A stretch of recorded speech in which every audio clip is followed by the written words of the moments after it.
Sir... yes. Magandang araw po, ma'am. Sir, bibili po sana ako ng gamot.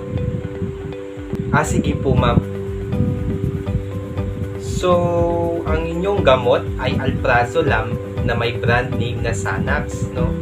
By the way po pala, ako po pala si Jason Sabong, ang inyong registered pharmacist ngayong araw na ito. At ang inyong pong doktor ay si Dr. D. Minahal, no? At kayo po si Miss Pinuyat pero di Genoa. Oo, sir. So, meron po bang binigay na instruction ng doktor bago po kayo pumunta dito, ma'am? Wala naman. Niresetahan lang ako ng doktor at bilhin ko raw yan. Sige po, ma'am. So, pwede ko po bang mahingi yung 5 minuto nyo po, ma'am, para po maipaliwanag ko po ng maigi itong gamot na iinumin nyo po, ma'am. Nagmamadali kasi ako, sir, eh. Kahit 4 na minuto lang po, ma'am. Oho, saglit lang po tayo. Ipapaliwanag ko lang po kung para saan at kung paano ang pag-inom po ng gamot na ito, ma'am. Okay, sige. 4 minutes lang, ha? Maraming salamat po, ma'am. So, bago po tayo magsimula, ano pong dialekto ang mas komportable po kayo? English or Tagalog po? Tagalog na lang po, sir. So, meron po ba kayong allergies o kaya ibang gamot na iniinom po, ma'am? Wala naman. Kamusta naman po ang kalagayan niyo, ma'am? Ilang araw na rin kasi ako hindi nakakatulog. Siguro, stress din sa trabaho, sa dami ng gawain.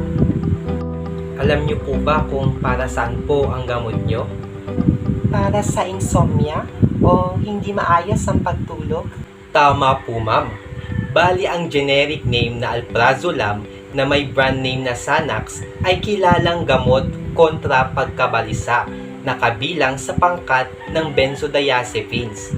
Ito rin ay gamot para sa mga taong may insomnia o kaya sa kalagayan nyo ngayon, ma'am.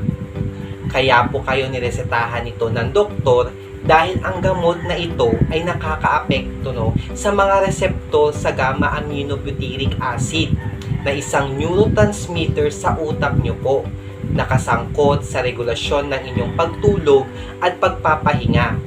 Ang aksyon nito, ma'am, ay nakakatulong na makalikha ng isang nakakapanatag, no, at nakaka-relax na epekto na magbibigay sa inyo ngayon ng maayos na daloy ng pagtulog, ma'am.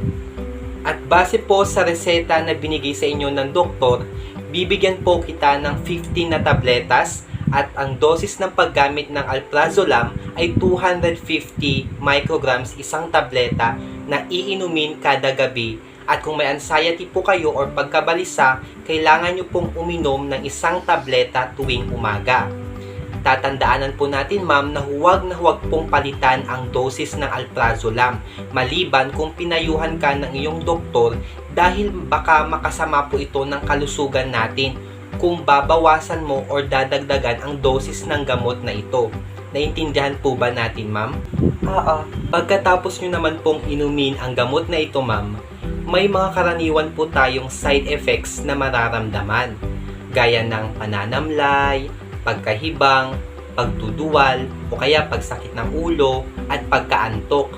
Maliban po dito, may gusto po ba kayong itanong o malaman hinggil sa inyong gamot, ma'am?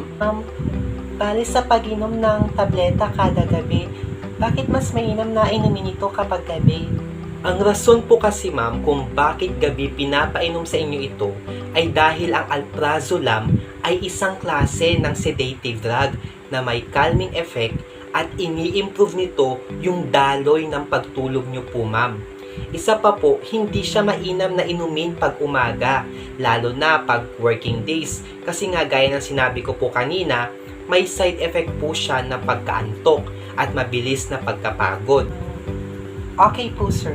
So, pwede po ba pakiulit kung paano po ang pag-inom ng gamot na ito, ma'am?